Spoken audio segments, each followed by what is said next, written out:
On Sanctuary, Sci-Fi Channel in Stockholm. Yeah, Yeah, you're a lead actor and executive producer. that is correct. What made you leave such a successful series as Stargate for the Sanctuary? Well, it was interesting because I was, Sanctuary was Damien Kindler, who wrote for Stargate, and Martin Wood, who directed a lot of Stargate, and myself decided to try to get this as a web series. So we thought it would be cool to go out on the web, multi-platform, do gaming and merchandising in the show. And we ended up getting the interest from a lot of television stations, and so we thought, oh, this could be a series. So when I was offered the 5th season of Atlantis, it was at the same time that Sanctuary was getting offers to become a series. And so I took what my character on Sanctuary would describe as a massive leap of faith. And I took this huge leap of faith in the hopes that Sanctuary would go, and it did. But I remember talking to Joe Malazzi and sobbing, like bawling my eyes out. I'm sorry, but I have to try Sanctuary. And I'm realizing that I was leaving the Stargate, the bosom of the Stargate family. And so it was very scary, but it was worth it. Yeah. Yep. In Sanctuary, you're both actor, executive producer, and director. Which part do you prefer? On Sanctuary, the acting, for sure. I love directing, and that's mostly what I'm doing now. And I loved the producing part of it, but Helen Magnus was such a great character. She's so fun.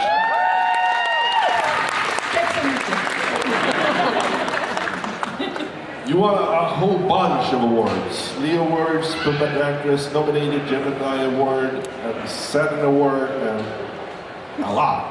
Yeah. Actually, Canadian Comic Award 2007 for Breakdown. Yeah. Besides winning, you've been nominated several times as an actor, and you've also been nominated for Leo Award as a director. Which nomination do you value most, actor or director? I was very, the Leo Award was for the very first show I ever directed, which was Stargate Resurrection. So I was shocked and very pleased to get that nomination. But I think probably the first acting award, because it was the first time that the community in Vancouver, which I was relatively new to, had accepted me as one of their own. So that meant a lot. Yeah. I recently saw your public performance, the commercial for your first public performance, the commercial for the Tim Hortons own brand. Real old brand? Uh-huh. It was something. But you've done other commercials, films, TV series, and theaters. Yeah. Which one would you prefer doing, and which performance are you most satisfied with? Wow. I love doing television series because of the sense of family that you get, and I would say that Stargate was really the start of all of that. It didn't feel like we were on the air for 10 years, it felt like 9.5. It felt much shorter, it felt like it went by so fast. So I love doing television series because you get that sense of family with the crew and the cast and the routine, and I loved it. Loved it. Yeah. Soon, we'll see you as Mother Superior in the production of Hell in a Handbag. You're directing The Magicians. Yes. What can you tell us about the upcoming productions? Hell in a Handbag is a film that Martin Cummings, who's an actor that some of you may know, wrote and directed. And it was just a group of local actors, and I got to play a Mother Superior, so everyone was super nice to me because I was wearing the full habit, so everyone was very polite. So I think that you should walk around wearing the full habit if you're having a bad day, because people are so nice to you. Directing The Magicians. I don't know, have you guys seen The Magicians? Yeah, yeah. Great show, love it. I directed a bunch of Van Helsing, which I think, that's like hard work. I directed Van Helsing with a new hero, a female vampire hunter. Travelers is coming to Netflix for you. Brad Wright, who wrote and created this series Stargate. It's Brad's show, so I'm directing the finale of that, and it's fantastic. What else is coming up? Romeo Section, which is the local Vancouver show. X Company, which I shot in Budapest. World War II, Nazi-occupied France, spies behind enemy lines. I loved working on that, and that's coming up. And does anyone know Anne of Green Gables? Yeah. Okay, so I'm directing the finale of this new remake written by one of the writers from Breaking Bad. So if you know anything about Anne of Green Gables, she's this iconic Canadian little red-headed orphan. It's like watching Little House on the Prairie kind of era. Really wholesome, plucky little kid.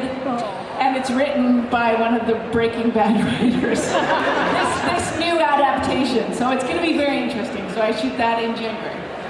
Right, that I'm looking forward to. Yeah. You co-founded the Canadian comedy group Random Acts. Yes. Yes. Can you please tell us how you come up with that? Random Acts was three of us, all actresses in Toronto at the time, who kept running into each other at auditions. And we just became friends, and we decided we wanted to do like feminist theater with meaning and depth. But I like comedy, so I said, you know, if we did these stories but we made them funny, then people would maybe get the message, because you know you're laughing and it's fun. So we decided to do we decided to form a comedy troupe, and we did stories about Anne Sexton's transformation poetry. Anyone knows that's very heady. And we did this show about a book that was written called On Becoming a Woman, and it was written in the early 60s, and it was how women should behave. Things like greet your husband when he comes home from work with a drink, but don't ask him too many questions. Keep the children quiet. Make sure you look presentable at all times. That kind of thing. It was like, if you like a boy, knit him a sweater. It was too easy to do a comedy routine about this book, so that kind of stuff is what we did. Nice. You do a lot of charity. Yes. You have been offered awards and life memberships all around the world, actually. So can you please tell us something about your charity work? My charity was formed in 2008. We started thinking about it in 2007. It's called Sanctuary for Kids. A lot of sweatshirts and t-shirts and supporters all here. Basically, the idea of the charity came because I feel so connected to the sci-fi community. And one of the things that is so great about you guys is how connected you all are, how socially aware you are, and how if you have a cause, you stand behind it and you're so supportive. And also how generous you all are as human beings. It's a really unique fan base, I think, in sci-fi. I think I consider myself a sci-fi fan also. I think we are incredible people in that we really care about our world. And I think that that's kind of the message of sci-fi too. It's good, the duck is leaving. So anyway, Sanctuary for Kids was started. We work with charities that deal with children in crisis around the world. We have 3 charities in Nepal, an orphanage, Nepal Orphans Home, Asha Nepal, which helps trafficked women and their children, getting them out of sexual slavery, and Next Generation Nepal, which deals with trafficked children. And we also work in Vancouver with Watari, which is a group that gets homeless teens off the streets and transitions them into work and homes. And now they work with homeless teens and their children, getting them off the streets. We support a school in Haiti, and we do special fundraising relief when there's disasters. So basically our mandate was to help children in crisis. We're a non-for-profit, we fundraise, we have fundraising events. One of my biggest and most favorite is in England called Gabbit. And we raise funds. We're online, sanctuaryforkids.org. We've got an initiative going on right now, our Winter Bricks and Blocks campaign. And I'm just really proud of it because what started out as a little idea is now, almost 9 years old, and we've raised about $800,000. And we're building, we're building buildings for the orphanage, and we're getting kids into college, and we're getting kids off the streets, and I'm just really proud of it. But mostly I'm really proud of all the fans who have supported us.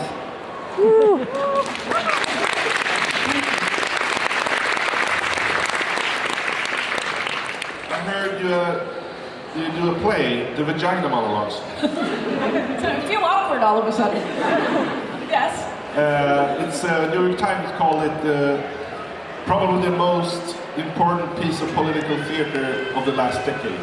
It is. What the Vagina Monologues does is it raises money, and it's around the world now for V-Day, which is to end violence against women and girls. And so it's a massively important initiative. Eve Ensler wrote the play. It's a series of monologues. It's performed, like I said, all over the world. And I was lucky enough to be a part of production in Toronto. Yeah. Yeah. Here in Sweden, we have Kim Andersson who made it. Yeah. She played it a lot of years. Yeah. She sadly died of cancer. Oh. If I asked you to share a special memory from any production, which memory would you share? Kissing Jonathan Young. That was pretty special. I would say sort of iconic moments, like, and you probably heard the story, but the first time that Michael Shanks and Chris Judge and I saw the Stargate, when we were walking around the sets in Burnaby at the studio, we'd just gotten the show. I think we'd done the read-through and maybe our first costume fittings, and we were allowed to wander around the sets, and we were like, whoa, this is really cool. And we went up the set of the round circular staircase in the Briefing room. Yeah, up to the briefing room. The control room. Wow. That room with all the blinky lights. We went upstairs to the briefing room and looked through the window and saw the Stargate and went, oh my gosh.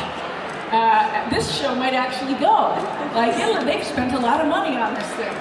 And then they showed us how it moved and turned on a computer, like so that all the symbols lined up. And anyway, the first time the three of us stood there and saw the Stargate and were like really in awe. And then 10 years later, we shot the very last scene. Rob Cooper was directing, and the very last shot of the series, SG-1, he planned it, so it was all of us going through the gate for the last time. It was very emotional. We were bawling. The crew, people who hadn't even worked on the show in years, came that night. It was about 2 in the morning, and there was hundreds of crew members who had worked on the show throughout the years there.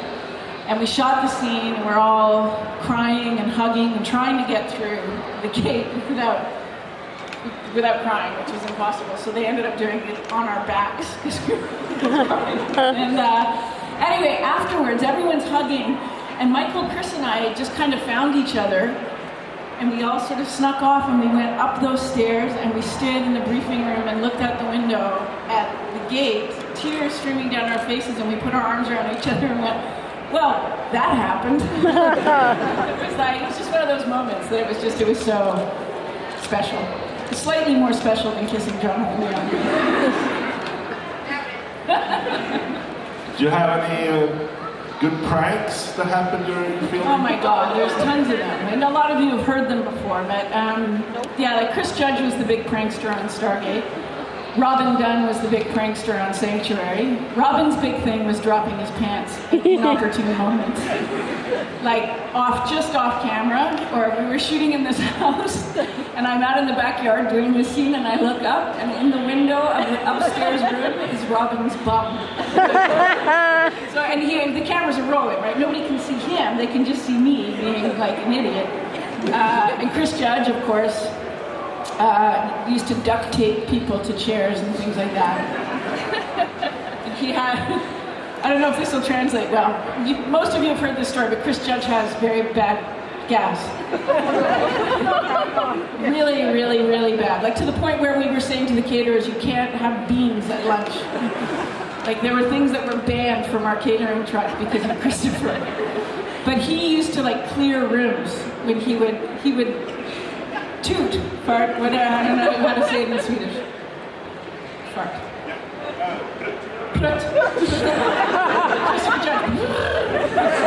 So one day he was in the spacesuit. He had the full NASA spacesuit. And the NASA guy who came and like fitted them and put it on him and did the lid and the whole, like he was in. You're like, and then they put the little hose and that's how he breathed. And he let one go. And we all just stood there because it didn't affect us. Like, he was just there. It just filled up his suit and he was just... And another time he did it, he was tied to one of the beds in the infirmary, or the operating room. And he did it, and we just walked, everyone left. The crew, the cast, we all just went for lunch and left him tied to the bed. So that was our revenge. Good one. Yeah. A guy over there just waved at me and said, 4 more minutes. So we have time for like 2 or 3 questions here in the audience. And the first hand I saw was yours. Hi, I want to ask you about accents because you've done so many different accents in so many different shows, and obviously I know about your background and your roots, but there are jokes on both Sanctuary and Stargate about Canadians and about Brits, and how do you approach different accents, and how do you work your way around sounds that might not be there in their own accents? You know what was actually the hardest to get, because you'd think it would be the easiest, was learning to sound American. Because I'm very Canadian and I have Britishisms because I grew up in a house that was very British. And so it was the way that we pronounce certain words that the Americans don't. So for the first season or 2, I would get these notes where I would have to go into the soundstage and loop. Like I would say process instead of process. And they would write it out phonetically for me. And all the notes, too British, too Canadian, too Canadian, too Canadian. All the time. That was the hardest, because if you think we're speaking the same language, it sounds the same-ish. No. So it took a while for me to learn how to sound American. Y'all. What episode was the most fun to shoot? Wow. Of 228. The 200th was like, the 100th and the 200th episodes of Stargate were super fun, because we got to do exactly what we love to do, which is be idiots. And then at the end of season 8, there's the episode where like Michael and I are kind of dorky versions of ourselves.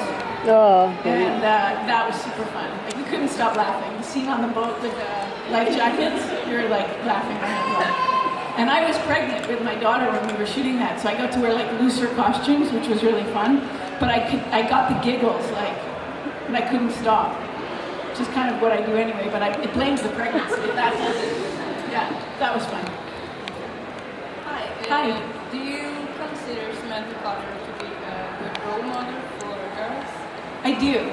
The question, if you can hear it, was, do I consider Sam Carter to be a good role model for girls? Yes. And I didn't realize how important that was when I first started to play her. I mean, I knew this was a big break to get Stargate, so I was very careful about not ruffling any feathers and not, doing exactly what the producers wanted me to do, except when it came to my first costume fitting. And I thought they were going to fire me because they wanted me to wear something very different than what I ended up wearing. It was low. And I wanted to honor not only women in the military, but also this character and be just like the guys. So I wanted a regular shirt and I wanted the regular costume because that's what women in the military would wear. And so that, I was afraid they were going to fire me, and they didn't, so that was good. And then from then on, it was after sort of our very first convention in England, which was maybe during season 2 or 3, and I had all these young women coming up, and then I was getting letters from mothers and teachers and girls, and I was like, whoa.